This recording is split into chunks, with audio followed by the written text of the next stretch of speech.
Kembali lagi bersama saya, mahasiswa psikologi. Hari ini saya akan membahas mengenai komunikasi efektif.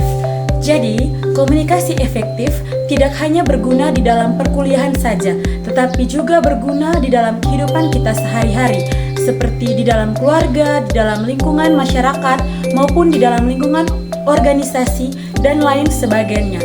Banyak orang yang bisa berkomunikasi dengan baik, tetapi tidak semua orang dapat berkomunikasi dengan efektif. Yuk simak videonya. Jadi teman-teman, komunikasi efektif merupakan proses mengirim dan juga menerima pesan dengan jelas, tepat, dan juga mudah dipahami sesuai dengan tujuan komunikator.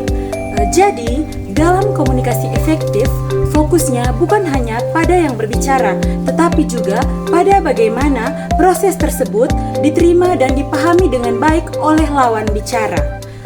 Menurut pakar komunikasi efektif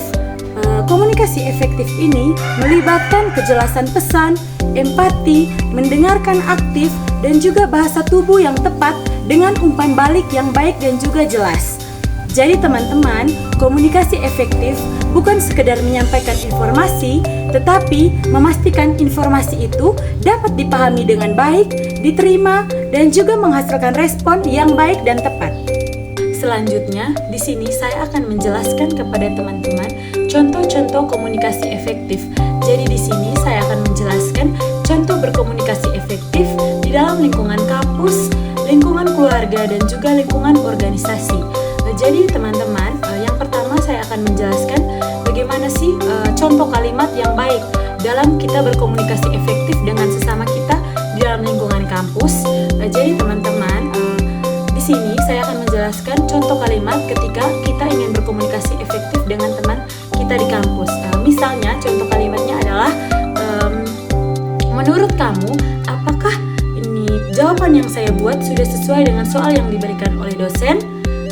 Ini salah satu contoh kalimat komunikasi efektif.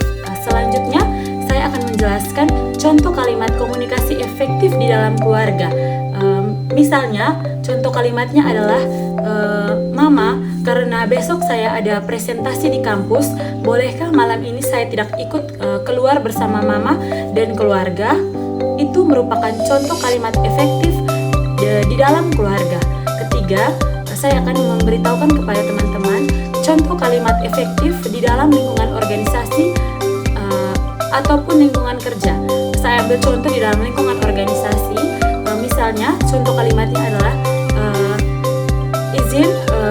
izin Pak Ketua dan Ibu Sekretaris, saya ingin memberikan pendapat saya. Terima kasih. Oke teman-teman, di sini saya akan memberitahukan ke teman-teman apa saja sih dampak psikologis dari komunikasi efektif. Yang pertama, ada dampak psikologis untuk diri kita sendiri. Yang pertama, membuat kita lebih percaya diri. Yang kedua, mengurangi rasa kecemasan sosial. Ketiga, meningkatkan rasa dihargai dan juga diterima. Keempat, membantu mengelola emosi dengan baik. Dan yang terakhir ada meningkatkan rasa bahagia dan juga puas. Yang kedua, ada dampak positif kepada orang lain. Dampak positif kepada orang lain yang pertama ada membangun rasa saling percaya. Kedua, menimbulkan rasa dihargai dan juga didengar.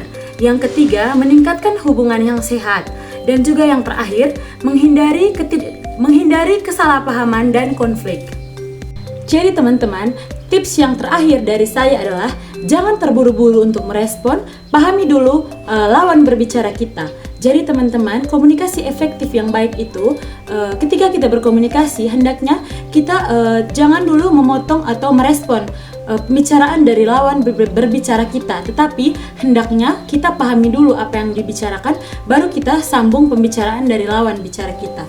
Jadi teman-teman, itu saja tips dari saya tentang menerapkan komunikasi efektif. Terima kasih.